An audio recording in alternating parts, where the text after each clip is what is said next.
hard. Breathe, breathe. And so one of the most important things you can do is breathe. It is the way that we know our brain shifts from thinking to trusting to doing. And wherever that is, and I tell people that a lot of people don't really know how to breathe. And I spent some time in the Bureau teaching snipers and SWAT guys how to breathe when they would take a shot, because breathing is a crucial part of that. And the best breathing technique is to breathe in through your nose, hold it for 4, and then exhale. And I don't mean, you'll hear people say, oh, just take a deep breath. That's not what I want you to do. The quickest way to lower your heart rate is just, so let's all do it kind of together right now, is breathe in for 4 counts. 4, 3, 2, 1. Hold it for 4 counts. 4, 3, 2, 1. And exhale through your mouth gently. And I tell people you can inhale energy in and you exhale tension out. And you can do it anywhere. Nobody knows you're doing it. You can do it with your hand on your horse to sort of, once again, get in sync with that horse. But breathing is one of the most important things you can do, and it's really underrated. Always finish the breath. People will often, when they get into fight or flight or they get anxious, it is like their respiration rate goes up. They start to feel either really cold, really hot, sweaty palms. And this breathing technique is one of the best that I've ever found that really helps people calm down. And I think that doing this right before you take your horse into the arena, right as you trot up to the gate, wherever you're starting your event, it's a great time to do that while you're on the horse. Perfectionism. I believe that perfectionism is not a human quality. I didn't coin that phrase, but I think it is true. It is also the voice of the oppressor, the enemy of the people, and it keeps you jammed up. I've never seen perfect. And if any of you have, I sure hope you'll use my email and send me an email and let me know, because I have never seen perfect. I've been working with athletes for a very long time. I've seen some beautiful free throws. I've seen, I work with some polo players. I've seen them execute shots that were unbelievable. Some of my hockey players, I see great goals being made. Some of my kickers I work with, they kick a beautiful field goal, but I have never seen perfect, not one time. And I think in the way of perfectionism, that comparison is the thief of joy. Theodore Roosevelt said that. And I think that is so true when we begin to compare ourselves to other people. Now, I will say that due to social media, how hard is it not to go down that rabbit hole and look at other people and go, well, why can't I do it that way? I work with golfers and we'll be standing on the driving range and, we'll be watching someone else drive a ball or whatever. And they'll be like, why can't I hit it like that? And I'm like, why would you want to hit it like that? Your body's not made like that individual's body. So I think that also comparing yourself to someone else, what we know in psychology is that's also a function of shame.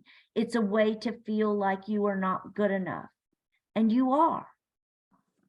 Every athlete I work with in the pro arena, I tell them before they go out to perform their sport, whether it's hockey, baseball, basketball, football, tennis, you have everything you need right in this moment to be successful. Comparing yourself to anyone else will only bring you shame, and you will go out there believing you're not good enough. And when you're choosing people, always choose yourself. Always. I have some colleagues that say, why in the world would you want to work with athletes or, people in the performance arts? Because, they're arrogant. They've kind of got this cockiness. And I'm like, well, I think that's what we call healthy narcissism. Knowing that they can do something and being willing to do it in a crowd and to oftentimes be judged about it. And also use that to motivate them to get better. Okay, I got XYZ this time. I want to do better. It helps set goals. And then I tell people, this is my great cover-up story. A friend a couple of years ago said, gosh, I really want to go to the beach for spring break. And I found myself in the same sort of dilemma and said, yeah, I'll go to the beach, but I want to lose 10 pounds first and look better in a swimsuit and all that. And then I realized, no, if I wait till things are perfect, I'll never start. So I'm going to just buy a great cover up and I'm going to the beach anyway. I'm not going to wait. So don't wait. If you wait till things are perfect to start something, you won't. The next thing is how do you measure yourself? Where are you setting the bar? And if I say to people, where are you going? And they say, people will come to me for career counseling or transitioning out of their sport. And I'll say, well, where do you think you're going? And they're like, I don't know. And I'm like, well, congratulations, because you've arrived. If you don't know where you're going, any method will get you there. And I think that when you're talking about yourself, that you've got to be specific. I call it setting SMART goals. Now, some of you, I feel like understand this too, that sometimes when you say goals to people, their eyes glaze over. But I think that it's simply a way of setting your intentions. What is it that you want to do? How do you measure yourself and others? And make sure that you're doing things that are specific. Is there a specific way that I need to do this? Is it measurable? Okay, in your sport, in dressage, are there measurements of advancing to the next stage? And what are those? And am I focusing on the one at hand, or am I worried that if I don't do this, then I can't go to the next stage? If I don't, I have worked with a few ice skaters. If I don't get the triple jump, I can't move on to the next thing. And I think that being present, measuring yourself in the present, where am I now? How do you measure your effort? So make sure it's specific, it's measurable, it's attainable, it's time sensitive, and it's personal to you. Those are really important. And now we go back to self-talk, because I think that self-talk is just so crucial. We all talk to ourselves, and the voice you listen to the most is your own. How many times have you ever gone to a friend and maybe you thought, I'm going to ask so-and-so what they would do? And you give them your dilemma and you say, what do you think? And they tell you, and you walk away and you go, yeah, and then you go do what you're going to do anyway, because the voice you listen to the most is your own, which is why self-talk is so important. It needs to be efficient. It needs to be helpful. And it's those conversations that can really botch things up for you while you're performing, because you're talking to yourself then. And are you saying things like, I've got this, keep going, I've done this 100 times.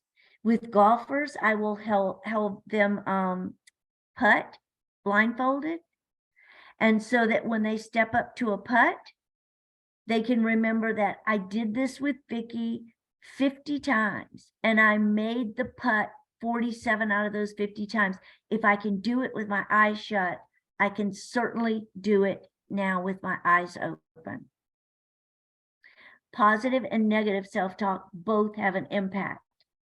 I'll take the positive self-talk. I think that's much more helpful. And also when you focus, it's like focus on what you want to have happen, not what you don't want to have happen. Okay, self-talk eras. I call this the controllables and the uncontrollables. So for your sport, think about the things that are in your control. You can control your attitude, your preparation, the self-talk, and always choose yourself. The uncontrollables, you are thinking about what happened 2 weeks ago in a competition, or what may happen if you don't pass this competition. That's not staying in the present. That will take you outside of where you need to be. Don't focus on the outcome, focus on the process. What am I doing right this moment? Let me put all of my energy, all of my focus there. A weakness, that's not going to do you any good. Focus on the things that you know you do well. My posture is great. Something simple. Focus on the things that you have that are really, really great. And of course, don't focus on perfection, because that doesn't really exist. Common self-talk eras, just what I talked about, keep you out of the present. Focusing on a weakness. If you're a tennis player, you're going to go, oh, I hope she doesn't hit to my backhand. That's not what you need to be focused on. Focusing only on the outcome. I have to win. That's a lot of pressure. When I have to do something, or I tell, when I do parenting workshops, parent of elite athletes, I tell them, eliminate the word should from your vocabulary. When someone uses the word should with you, doesn't it imply judgment? Well, you should do so-and-so. Well, they've just told you that they think there's a right and wrong way to do it, and that they've just judged you if you don't do it their way. And that's really problematic, especially for young athletes. But as adults, we do that to ourselves. So don't should yourself. Focusing on the uncontrollable. I'll have golfers that say, yeah, I did great till we got to hole 10 and then the wind was blowing. And I'm like, oh, was the wind just blowing for you? It wasn't blowing for anybody else who was playing in the tournament? And so, of course, they realized that, no, the wind was blowing. So you want to set yourself up for success, not to be a victim. Demanding perfection. I have to shoot a 10. I have to get this score. I have to get that score. I want to get that score, but I also want to focus on being present and doing the best I can. The dreaded question. I get this from athletes of all ages, and I will say, what happens when you come off the basketball court? Somebody is going to ask you, how many points did you score? That tells you what we value in society. Instead, if you have children, or wouldn't it be nice if somebody just said to you, hey, did you have fun?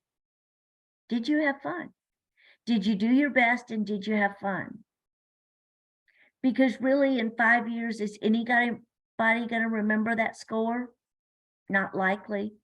With my hockey players, I even went in one day and asked the team, who won the Stanley Cup 15 years ago? I had a lot of guesses, but nobody got it right. I'm like, okay, who remembers their favorite teacher? A lot of hands went up. And I said, and do you remember their name? For a lot of them, it was an elementary school teacher, primary school teacher. You remember the way people make you feel. You don't remember those specific events in that way. You just remember how somebody made you feel. They made you feel special.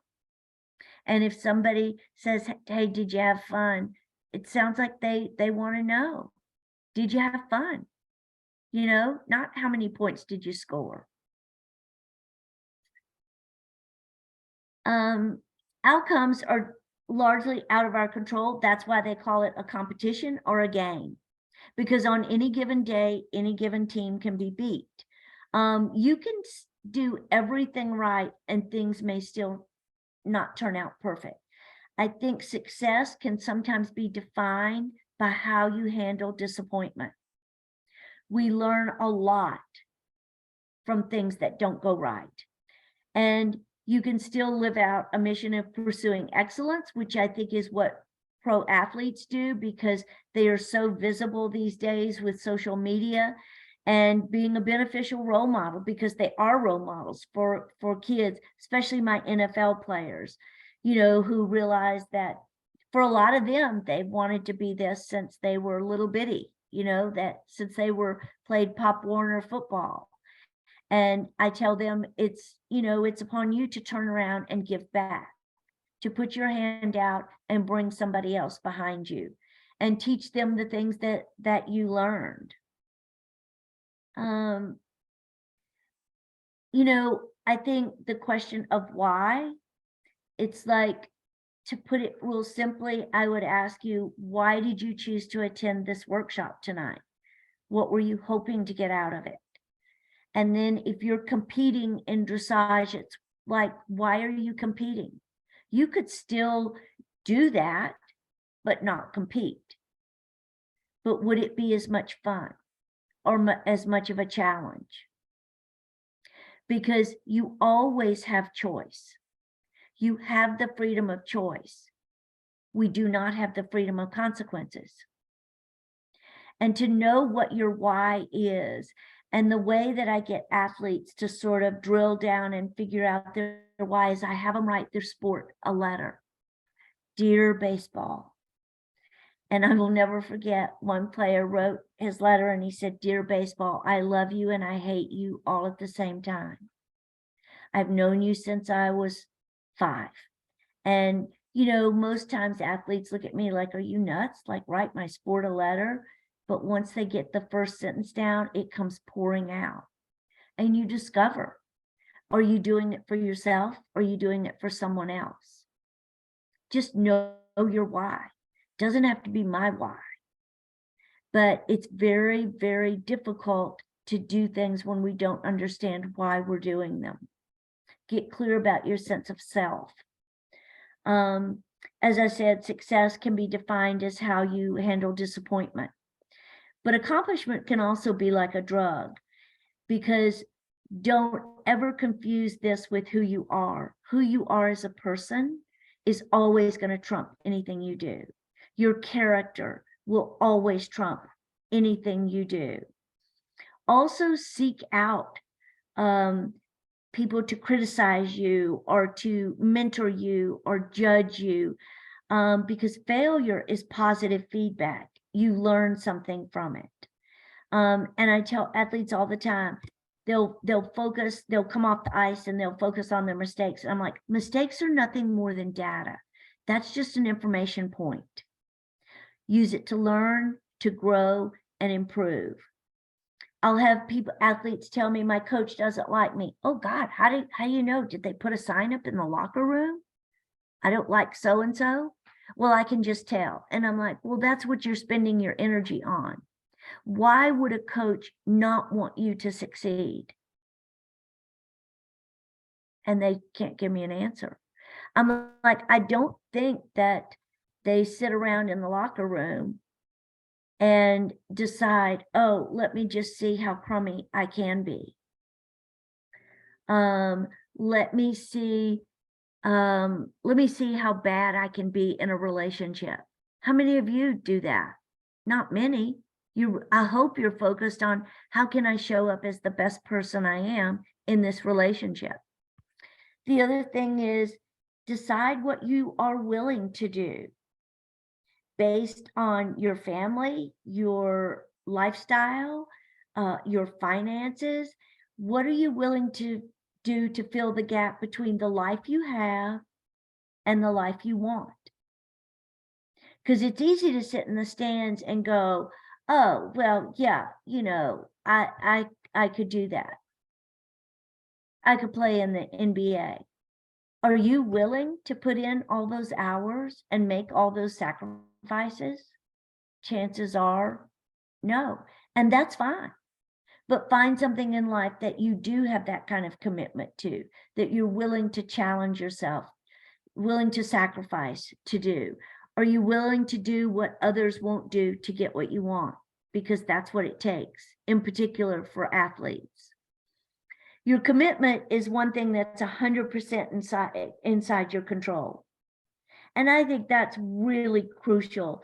I know full well when I'm totally committed to something and when I'm just sort of halfway in, and so I have to remind myself of these things all the time. And I would tell you, why wait? Do it now. Take some of these things that I've given you and answer those questions, or write a letter. Write a letter to your horse. Make it something meaningful. I've worked with a lot of athletes that have had a lot of trauma. We certainly do things like write letters, write impact letters, to get over that trauma. I also think the challenge I give everyone is you can live in your comfort zone. You create this life for yourself, and when you're little, when you watch a toddler learning to walk, I love that they do that little Frankenstein walk. But the most remarkable thing is when their little bottoms hit the ground, they immediately want to pull back up. And I think, where do we lose that? At what age are we less likely to pull ourselves back up and say, okay, that happened, now what? At what age do we take less risk?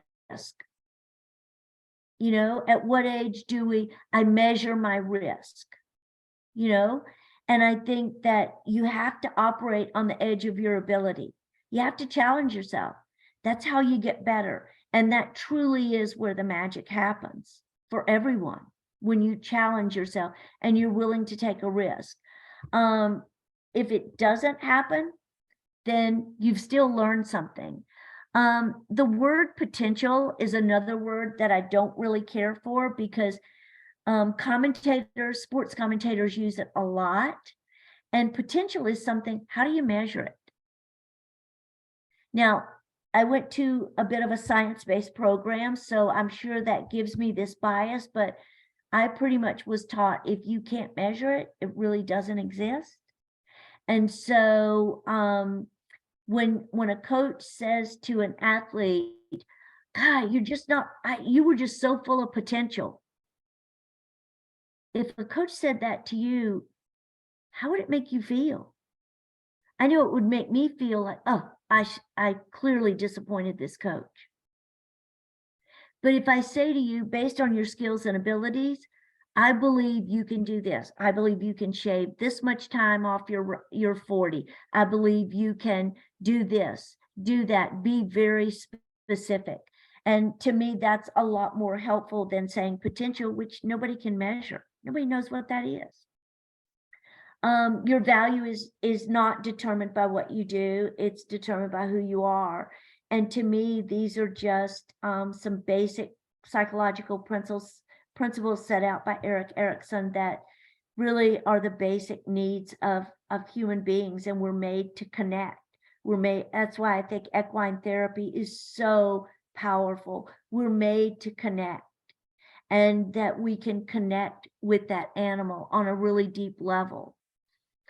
I also tell people that pick your team. If you're going to pick a team of advisors, envision a conference room. And I don't mean a big conference room, but pick people in there who don't have an agenda for you other than wanting to see you do well. That's it. That's it. So there won't be many people in that room. Like, I work with pro athletes, and oh my gosh, they've got an agent, they've got a nutritionist, they've got a strength and conditioning coach, they've got this one. I'm like, and they'll say, so, I'm interested in coming to talk to you for sport performance. I'm like, I don't know if you have room for me. You got a lot of people giving you advice.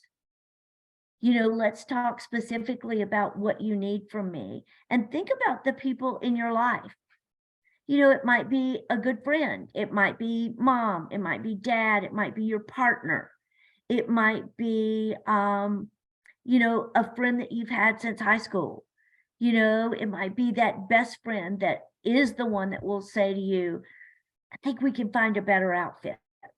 Those are the people that you need to listen to, and the rest just doesn't matter.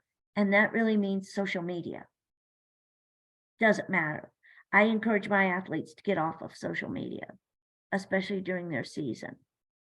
And I also tell people, athletes included, just because you make a lot of money doesn't mean your life is tidy. A lot of people will say, oh, I remembered what to do, but then it was too late.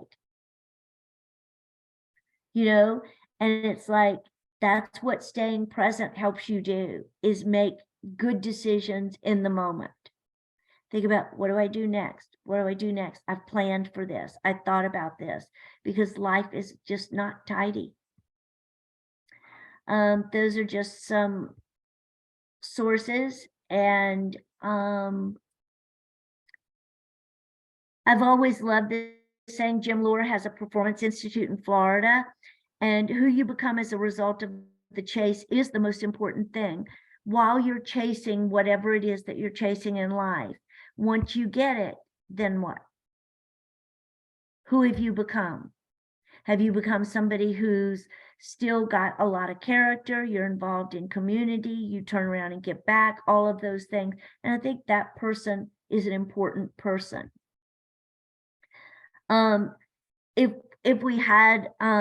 If I had done this in person, I would do, and I do this with my polo players and some of my other people that I work with in the equestrian community, is we always do this visualization and slowing. And as I said, I think the best ways to do it are with including all your senses, like even going out to the barn and visualizing out there, finding a quiet spot under a tree with your horse next to you, or whatever way that feels comfortable to you.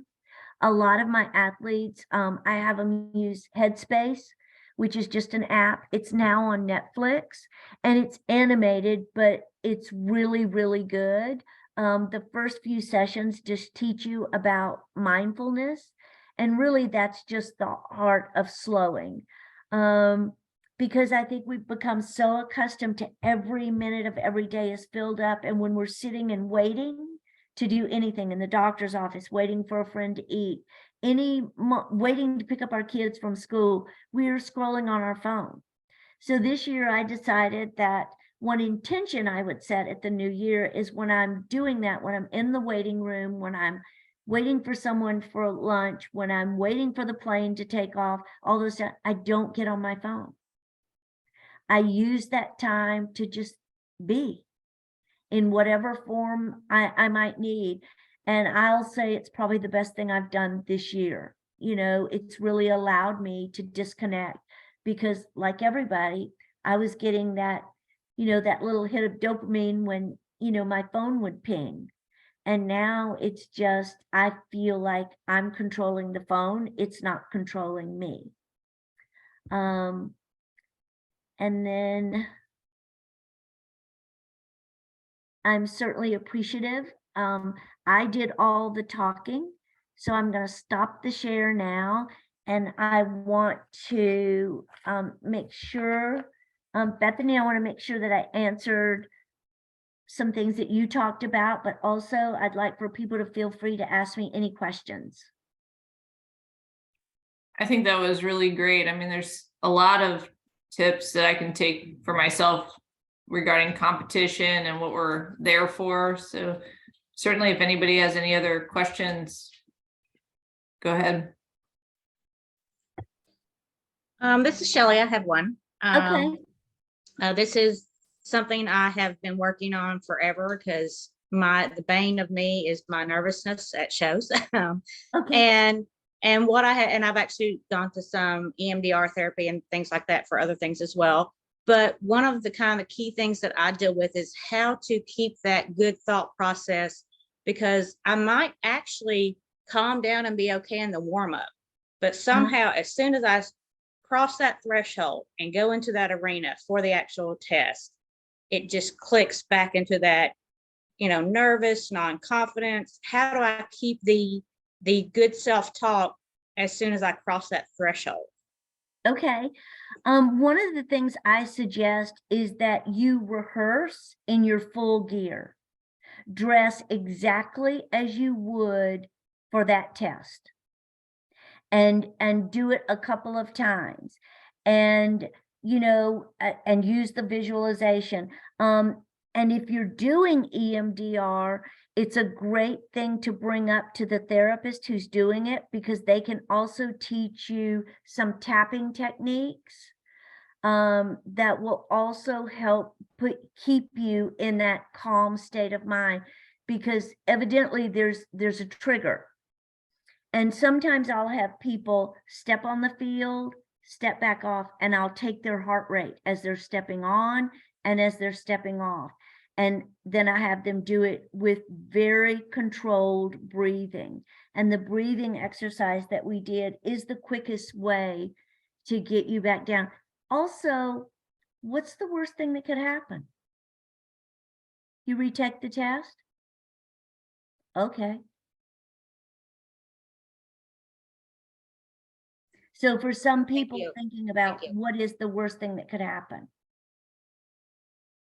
But if you're doing EMDR with someone, I would go back to that person or contact that person and ask them to specifically work on the fight or flight response. Okay, great. Again, thank you. Sure.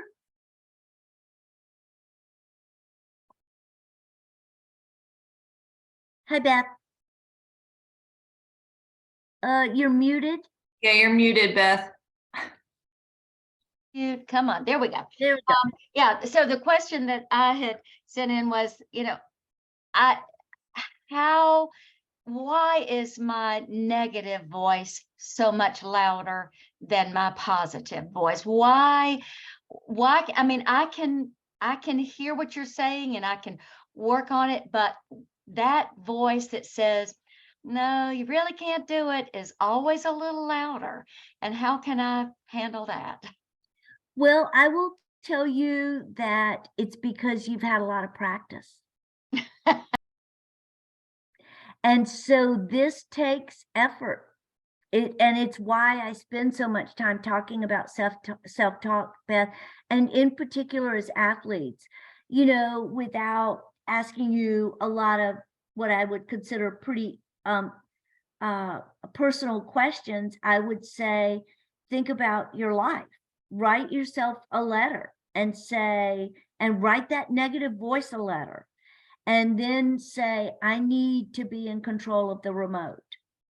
Your voice can be like on remote control, and you can lower the volume to where you can barely hear it. But you're the only one that can do that. If somebody says to you, oh, those are negative thoughts, I don't find that really helpful. I would say it's more important that you find techniques, and I would say that also give yourself some grace. It's probably that you've had that voice in your head a long time, and it will take some training. It won't work the first time. You've just got to keep bringing yourself back and say, would I say those things to a friend? You look pretty nice, Beth. I don't think you'd say those things to a friend. So don't say them to yourself.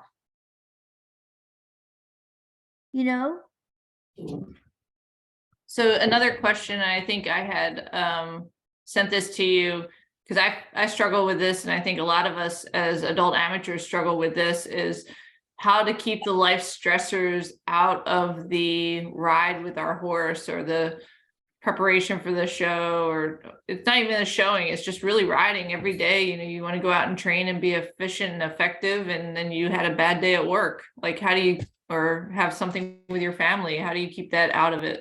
That's a great question. I've done workshops with adult athletes, either in the amateur or pro field, and they will say, I'm having trouble balancing in my life. And I'll like, okay, I don't know that there's such a thing as balance. To me, every day when you put your feet on the floor, some days it's like trying to walk on marbles, and you do the best you can. I think also that staying present is the best way. When you're on that horse, the things you're worried about, if they start to creep in your mind, is there, if you really think about it, is there anything you can do about those things at that moment? Probably not. And I also have my athletes do this exercise, which is really helpful. I've got a file cabinet full of these. I take a manila envelope, and let's say I'm working with a basketball team. They all get an index card and they write down anything they're worried about. It's called their worry card. You write it down, they fold it up, they put it in an envelope and give it to me, and it's sealed. I never open it. And after their competition, I return that to them, or they will say to me, I don't need it. You can shred it, you can do whatever. So if you get to the barn and you're about to ride, then just take a few moments and write down something, but leave it in the car. No little elves are going to go vacuum or do any of the other things that you're worried about. And go through, maybe a headspace session in your car. They're only 10 minutes long. And so just sort of as a reset, it's like, why am I here? What do I want to accomplish while I'm here? And just as a little bit of a reset. It's impossible. Our lives are so filled with a lot of things. I think it is difficult, and I think it takes some real determination to do that. But the worry card works wonders. If I wake up in the middle of the night and I am thinking about something, I will get up, come in my kitchen, write it down. I leave it in my kitchen and I go back to my bedroom, and I'm like, that's going to be right where I left it in the morning. Nobody's coming in the night and fix it. I wish they would, but nobody's likely to come in and fix it. And there's nothing I can do about it in this moment. So I may as well get some sleep. I certainly will be able to handle it with sleep a lot better than I would if I just tossed and turned all night. Does that answer your question? It does. I just think it's so much harder than just talking about it. Oh, I didn't say any of this was easy, Bethany. None of it is easy. It is, it may be also that it's like, am I trying to do too many things? Take a look at your whole life. I call it the life pie. Am I spreading myself too thin?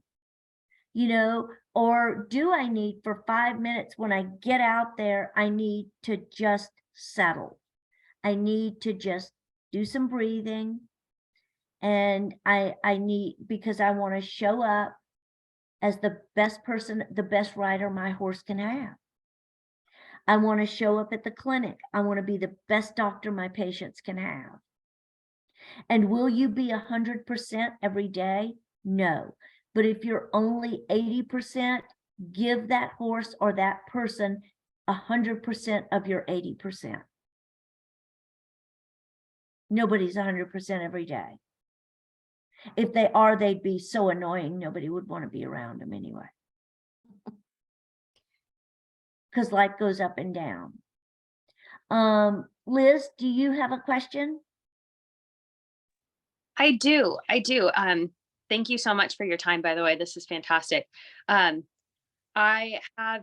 had 2 concussions from riding. One was a long time ago and I recovered quickly. Wasn't worried about it. But the most recent one was 2 years ago. And now I have a big girl job and big girl responsibilities and clients and people that depend on me. And it was such a wake up call. One, because nobody likes getting a concussion. And 2, it instilled fear in me that I didn't have before when I rode. And I feel like when I ride, I can put life stressors aside. I am in the moment when I'm competing. I don't have pressure. Like all of those other boxes are great, great, great, great, great. Yeah. But the fear that I carry, particularly with one of my horses who can be a little bit spicy, Uh-huh. I'm aware that I'm conscious when I'm riding of my big girl responsibilities, and Mhm. I'm wondering what's the best way. Um, I train since that I've started training Pilates. I've done lots of things to make sure that my balance is right, my body is right, my mind is right, but I'm still conscious. Oh yeah, that can happen. And I Yeah. don't like riding with that fear. Yeah. I call that the what if principle. We get caught in that, what if this happens? What if that happens? And fear, here's my definition of fear. Fear is a false experience that appears real.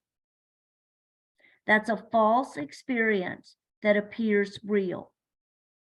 And because you had a concussion, I'm not saying that that fear is not real, but what is stronger? The fear of not doing it or the fear of doing it? Couldn't give it up. Are you telling me that's a non-negotiable? Absolutely. Okay. I think it's really important in life to know what we will negotiate and what we won't. I don't negotiate with fear because that's like negotiating with a terrorist. Doesn't get you anything. Or a 2-year-old. If you've ever tried to negotiate with a 2-year-old. It is something that simply will not get you where you want to go. And I would say to you, fear is not going to get you where you want to go. And then to ask yourself, am I doing the things that will help me? And you listed, I'm doing Pilates because I want to make sure my body is good. I make sure I can hold my posture. I want to make sure that, I'm not also, vibrating fear from me into my horse, especially the one that can be a little spicy. I would say that's the animal you need to bond with the most. Yeah, always put your hand on that horse's heart. Put the other hand on your heart, and you'll be surprised at how soon they will sink, because we're made that way, and it's powerful. It's very powerful. But I do believe that, as I said, there are all sorts of risk in life, and we each get to decide which ones are willing. And I said, are you willing to give up riding? Is the fear bigger than that? Because if it is, then you're giving fear all the power. And you want to maintain the power. Don't give away your power to other people. I also will tell athletes, I'll give them a key at the beginning of the season, and I will say, this is the key to your happiness. Don't ever put it in anyone else's pocket.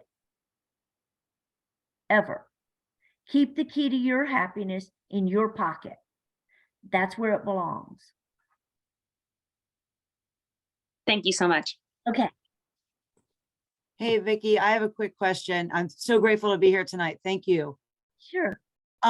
I will, in the moment, I'm in my test, something messes up, and I immediately will go to, oh, someone's going to be so disappointed in me. Like I externalize almost immediately. It could be a coach, it can be a friend, and I don't know what that's about, but it definitely doesn't keep me present with me and my horse because I'm too worried about what other people are thinking. Do you have any advice for that? Yeah, I do. What other people think of you is none of your business. And I kind of live by that in general, because people are going to have opinions. Now, in your situation, I don't know if you're thinking about like judges. Is that what you're thinking about, Megan? Well, judges are like, we've been working on like this geometry or whatever. And it's like, rats, I just messed up what we've been working on for 4 weeks and I did it. And now, Yeah. And I said, I think it's the way sometimes that we're conditioned to think about mistakes. Yeah. Mistakes equal shame. Yeah. And it's like, no, mistakes are nothing more than information. Yeah. Nothing more than information. And so if you can be self-aware in the moment, maybe now after this workshop, you can go, okay, I want to be really aware of the next time I do that. And I want to correct it. And the way I correct it is go, oops, mistake, move on. Yeah. Now what? Right. I made a mistake. Now what? That's the way to move in the present instead of getting stuck in that, oh gosh, I just did XYZ. Right. Does that make sense to you? Yeah, yeah, you're right. Yeah, Okay. for sure. But really, I hope everybody remembers what other people think of you is none of your business. Yeah. I know, isn't that hard? Yeah, That's a really, it is. it's a tough one. Because you can't control it. Yeah. No, you can't. You cannot. You absolutely cannot. Thank you so much. Sure. Dr. Woosley, this is Lynn. Hello. You mentioned in your presentation efficient self-talk. What did you mean efficient? Efficient self-talk means, is it helpful? Is this what I need right now? Meaning, is it efficient in saying like, I've got this? Does it keep me in the present? Instead of things like, well, I really want to do this. That's not very specific. Kind of like when I was talking about the putting exercise, efficient self-talk is like this. I did this with Vicky with my eyes shut. I putted 40 times, and 37 out of those times, I heard the plink of that golf ball go in that cup. That's efficient self-talk. That creates that belief in myself that I can do this. If I can do it with my eyes shut, I can do it with my eyes open. Does that help? Yeah. Or people will just say, well, think positive thoughts. Oh, well, yeah, blah, blah, okay. Who's giving those out? I think you have to think about your own situation and think, what does motivate me? What is something that somebody has said to me in my life that maybe changed the trajectory of my life? Was it somebody who believed in you? Or what is it that you wish somebody would say to you? What do you envision somebody saying? Sometimes I'll have an athlete before they compete say, I want you to write a little 3-sentence thing on what you would like a sports writer to write about your performance before you ever do it. And a lot of times it's like they're writing it just as if they were doing it, and then you go out there and do it. And it's really the power of the mind. I love that tip. Yeah. So this kind of goes along with my main question that I sent ahead of time, which is how there are so many things to distract at a show. Yeah. And it's everything from, the observers to the judge to the flapping flag to the noise, and in the warm up in particular, that's kind of where things start for me as far as going off the rails. Yeah. In the warm up. And so in getting my focus in the warm up and maintaining it. And then maybe you could go 20 feet or you could go 200 yards to the show ring, in that time, then you have a whole nother thing happening. Yeah. And then boom, you're in the arena and you have to be completely focused on your horse and not the judge or 2 or 3, looking at you. So, and literally judging you. Yeah. Yeah. So I think those are and I was trying to look for my list of things that I wrote, a great index card for all of Bethany's things, but I think those external things are the things that I would make a list of all those things that you just mentioned and think about, what can I do to block those things out? Does the flag flapping in the wind, does that help me? No. Okay, I don't have to think about it. And I don't have any control over it either. Do I have any control over how far I'm gonna have to go 10 feet or 200 feet to compete? No. Okay, don't have to worry about that. What are the things that I do have control over?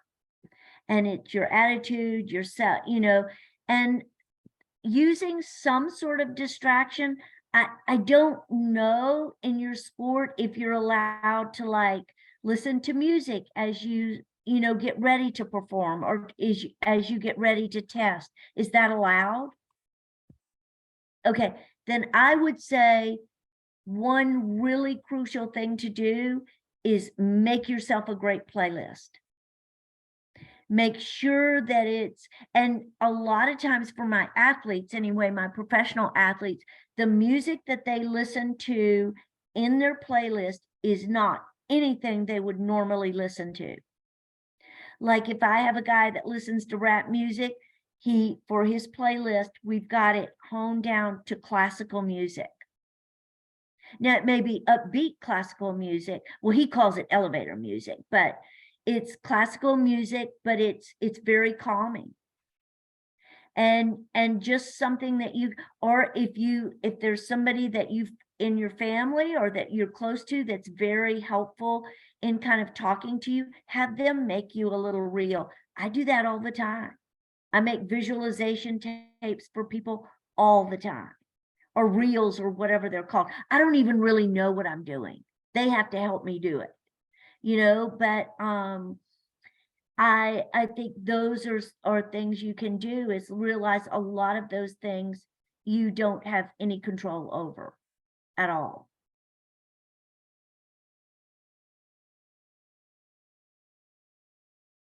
Thank you. This has been really helpful. Sure.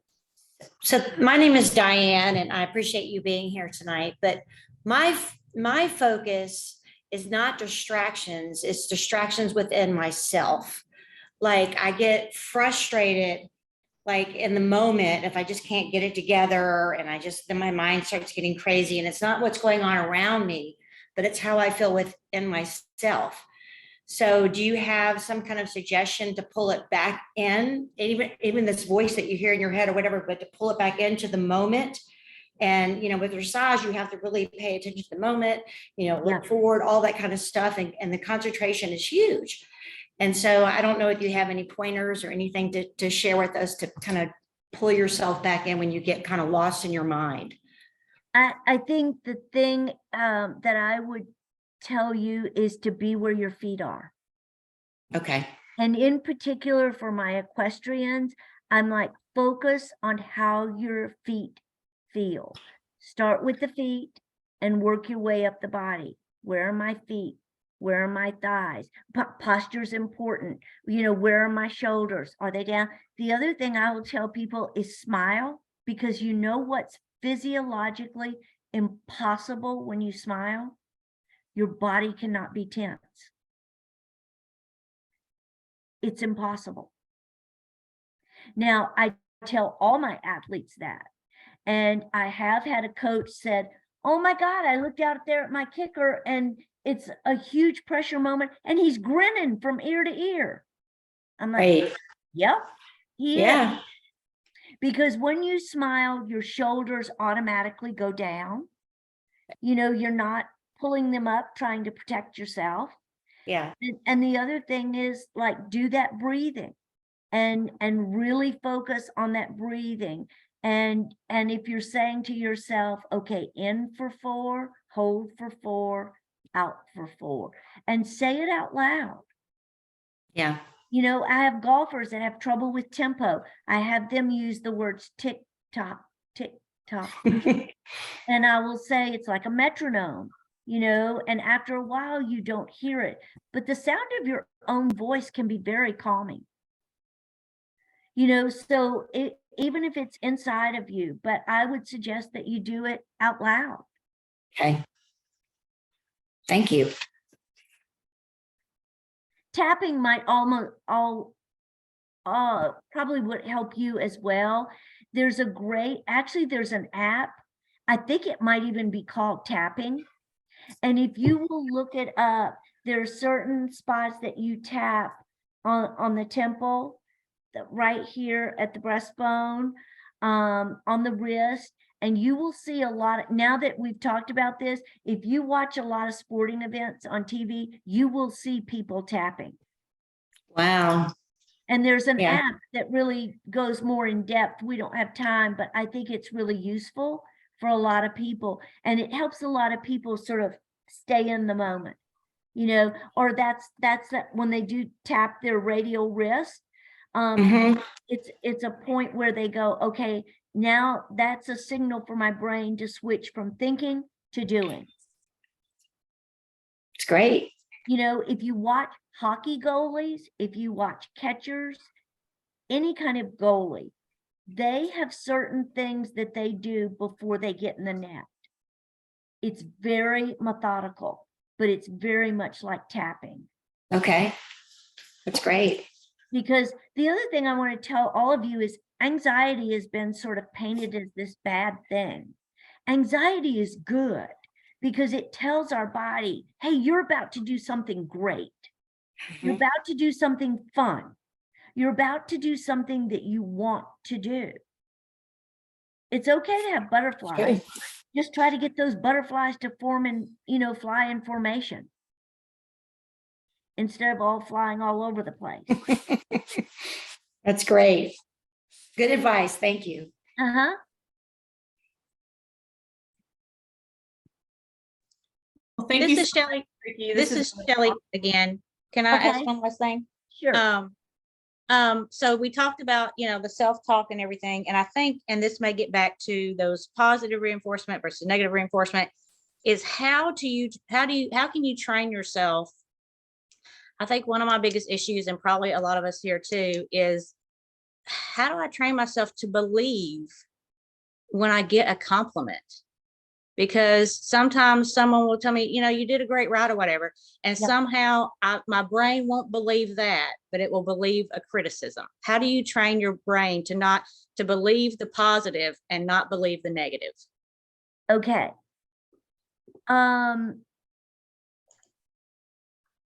I'm going to tell you that I would use what I call the 4 questions. Byron Katie is a monk, and she does this great thing about, I can't think of the name of her book, but she always says when something happens to you, and I would say when somebody gives you a compliment, the very best thing to do is say thank you. That's it. Thank you. The other thing is, if you start to doubt it, ask yourself these 4 questions. What evidence do I have that that's not true?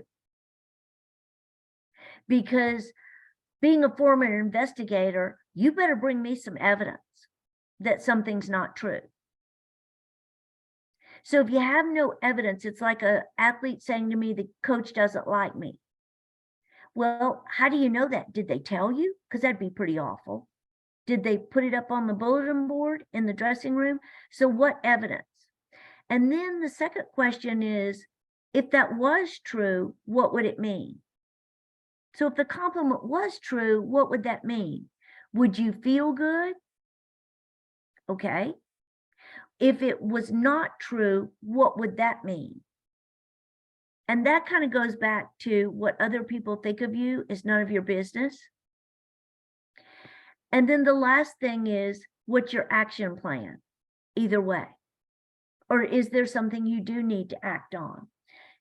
After a game, with all of my athletes, it doesn't matter the sport, people that they don't know will often come up and say, hey, great game. And I've asked my athletes, does that really mean anything to you? Because they may not know anything about your sport. And they're like, no, but it kind of feels good in the moment. So I would also say, Shelley, take into account who's saying it. Do they have an agenda? Is there a reason they're saying it? Or just, as I said, take it as a compliment and say thank you and move on. No one thing you do is ever going to define who you are. It doesn't matter how good it was. And we are all, you know, if I teach a class or if I do presentations and they do evaluations, you know, you certainly want to get them back. And then immediately you go to the ones that are bad. Usually you're going to have a few that are good. You're going to have some in the middle, and then you're going to have some that are not so nice. And why is it that we choose to carry those not nice ones around? I think some of that's human nature, but it's not helpful. You know, and for me, it's like, coming here tonight, I would much rather present to all of you in person because I connect that way. And I'd rather see your faces. I'd rather sort of feel the energy in the room, but that's not possible. So what I hope tonight is that you were able to connect with me in some way that was meaningful. That was my goal for tonight. That I give somebody a little tidbit that tomorrow they're able to do something different in their life with. That's it. And that's enough. And Great. Thank you so much. This has been so helpful, I think, for all of us. Thank you. This has been great. I really, really thank you for coming and talking with us. This, you know, I think we all have different points that we took away from this, and it was really, really wonderful. I appreciate it. Oh, absolutely. It was my pleasure. Bethany, feel free to give out my email address to anybody who might want to email me later and ask me a question or think of something and want to clarify something I said. I know I gave a lot of information, but I kind of felt like I wanted to touch on the important things. And so I hope I also answered the things that you sent me. No, it was perfect, and I will certainly do that. Thank you again. All right. Thanks, everyone. Appreciate it. Thank you so much. Bye. Okay. Bye-bye. Bye, and thanks Uh-huh. Bethany for organizing. Yeah, No problem. Thank you. this was awesome. Thank you very much. Uh-huh. Bethany. Bye. This Thank you. is Bye. Bethany. Thank you, Hello? Bethany. Thank you, Bethany. Hey, Bethany. Are you going to be posting this where we can watch it again?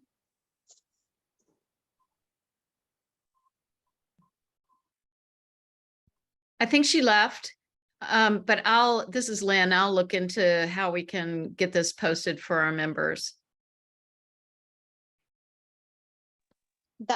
That would be awesome. I have several people that need to hear all this again. Yeah. Yeah. Wasn't it great? It was That was great. awesome. Yeah, Yeah. for sure. Thank Yeah. you for doing that. And I didn't get to tell her, Bethany, thank you for organizing, but I really appreciate it. And I missed part of it. I was doing night hay in the beginning. So I want to see some of it too about the breathing and stuff. So I'm glad you were able to call in. Oh yeah, no, awesome. It's good to see you guys and Good to see everybody's you. faces. So Okay, thank bye. you. All right, bye-bye.